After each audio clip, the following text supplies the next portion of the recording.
Good afternoon. I just returned from the scene of a horrific accident that led to a high-level anxiety all the way from Western New York to Albany to Washington. But before I describe the details, I want to be very, very clear to Americans and New Yorkers. At this time, there is no indication of a terrorist attack. Let me repeat that. At this time, there is no indication of a terrorist-involved attack here at the Rainbow Bridge in Western New York. At 11:27 this morning, a car going at a very high rate of speed crashed into a median at Niagara Street just minutes from here. It's in the city of Niagara Falls, near one of the border crossings into Canada, the Rainbow Bridge. There are 4 border crossings here in Western New York. This is one of the busiest crossings, not just in Western New York, but along the entire U.S.-Canadian border. And it happens on the busiest travel day of the year. So naturally, in a time of heightened alert, everyone's sprang into action. It crashed into a Customs and Border Patrol booth, and the car and the booth immediately exploded. Burst into flames. I saw the video of an airborne vehicle that was absolutely surreal. You actually had to look at it and say, was this generated by AI? Because it was so surreal to see how high in the air this vehicle went, and then the crash and the explosion and the fire. That video will be released very shortly. As I said, we're not aware of any threats to this area, but I state the caveat that the investigation is ongoing. If you can imagine, this vehicle basically incinerated. Nothing is left but the engine. The pieces are scattered over 13, 14 booths. So it is a large scene, and it's going to take a lot of time for our federal law enforcement partners who are with me here today and I'll identify, to be able to piece together the real story, to identify the make of the car. Obviously, there is not a license plate. I've been briefed by law enforcement for the last hour.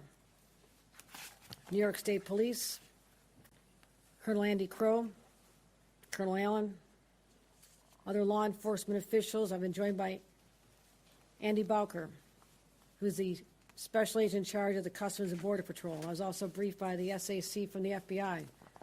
Also was on the phone with Secretary of Homeland Security Mayorkas. The FBI Director, Christopher Bray, has reached out. The White House has reached out. My staff has been in communication with all of them. I spoke with Senator Schumer, Senator Gillibrand, Congressman Higgins, local law enforcement, as well as local elected officials, because the world is watching to find out what happened here. And again, at a time when there's such high anxiety, stress levels are already high, and we've been on heightened alert since October 7th. That's why it's so important for me to stand here and tell the world, based on what we know at this moment, and again, anything can change, there is no sign of terrorist activity with respect to this crash. We've identified that this is a local individual, a Western New Yorker. 2 individuals died in the vehicle. The Border Patrol individual working in the booth was injured. The booth literally protected that individual. They went to the hospital with minor injuries and have been released. There is also, again, the busiest travel day of the year, there's a major disruption in, first of all, our cross-border travel. Right now, the Rainbow Bridge will remain closed while law enforcement continues investigation. Again, this is a large, widely scattered scene, and we're trying to identify all the elements to make sure that there is no unforeseen situations that we need to address before we can open again to the public. We're going to make sure the public is safe before they go back on the Rainbow Bridge. Also making sure the structural integrity of the booths, also very important. Our state DOT will be involved in that as well. The Whirlpool Bridge and Lewiston Queenston Bridge opening early this evening, probably open by now. Can anybody confirm that? Yeah. We're open now. Okay, they are open now. There's been a lot of people trying to get across. I appreciate that. The Peace Bridge, which was open, is already reopened a half an hour ago. For those traveling by train, Unfortunately, Amtrak has temporarily suspended its cross-border service between New York State and Canada. And the Buffalo Airport, despite early reports, the Buffalo Airport was never closed and everything is normal. Domestic flights are still active. There has been no cessation in service there.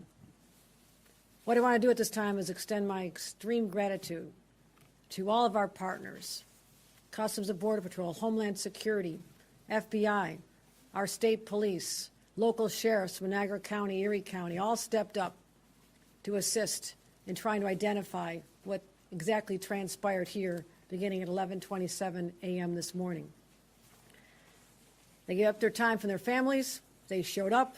They reminded us that there are people who put on a uniform every single day, put themselves in harm's way. The people out there on that bridge, in the immediate aftermath of what happened, unknown, the source, the cause of this explosion, were out there doing their jobs. So I want to pause to give them just the gratitude of a governor and 20 million New Yorkers who sleep better at night because of their willingness to do this. They run toward danger.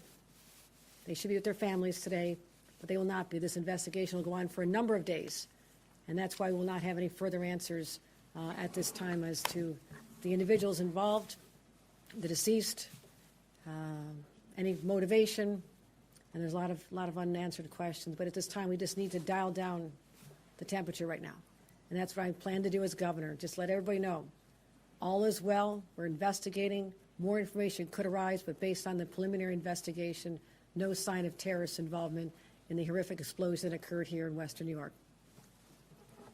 Any questions? Governor Hochul, can you explain what you're basing that determination on, that there was no terrorist activity here, and instead calling this a horrific accident? That's based on my briefings with experienced law enforcement, with the FBI, Homeland Security, and the Customs and Border Protection. They brought experts. They're still analyzing this, but there's been no indication based on any online threats, anyone taking credit for anything, all the usual areas you look to identify whether or not there's a group involved.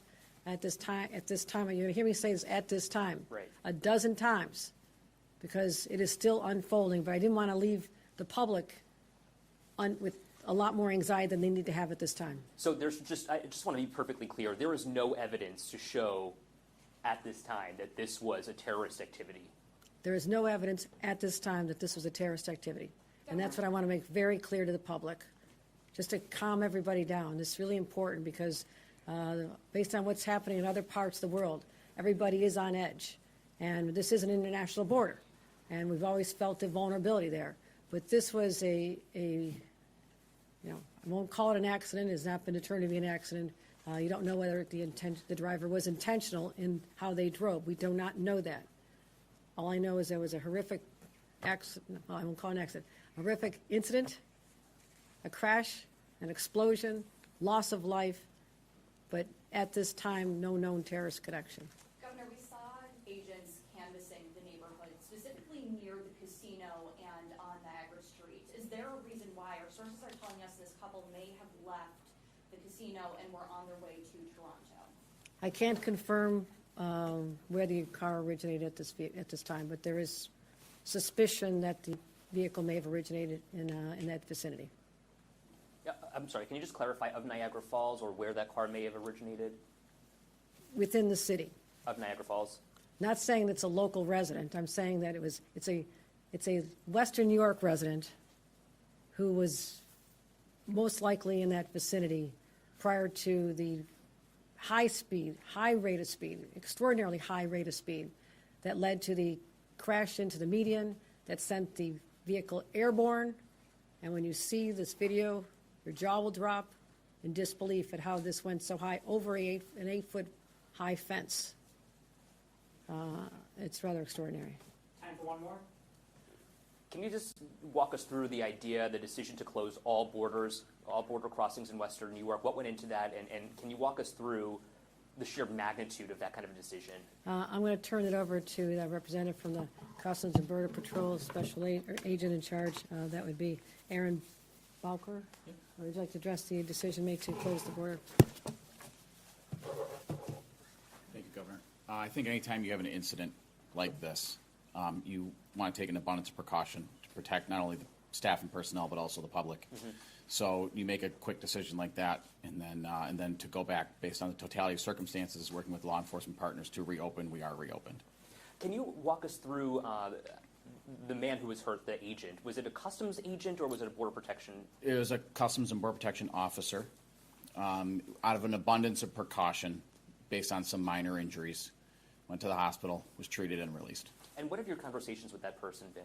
I'm not going to get any other further details at this time. A veteran of the force, or how long has Just they been? going to leave it at that it was an employee. Have you ruled out suicide? I'm sorry? Have you ruled out suicide? It's an ongoing investigation, so we're not going to say anything else at this time. Did you say how many people were injured at the scene? Just the one, or was there multiple injuries? From our employees, it was one employee.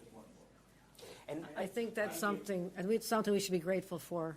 When you look at the scale of the scene, of how far the pieces of this vehicle exploded and scattered, the fact that other people in other vehicles, and there's been some damage to other vehicles, I mean, you can imagine the lines were long, many booths. This was not an isolated late-night occurrence. This is the busiest travel day of the year at 11:27 in the morning.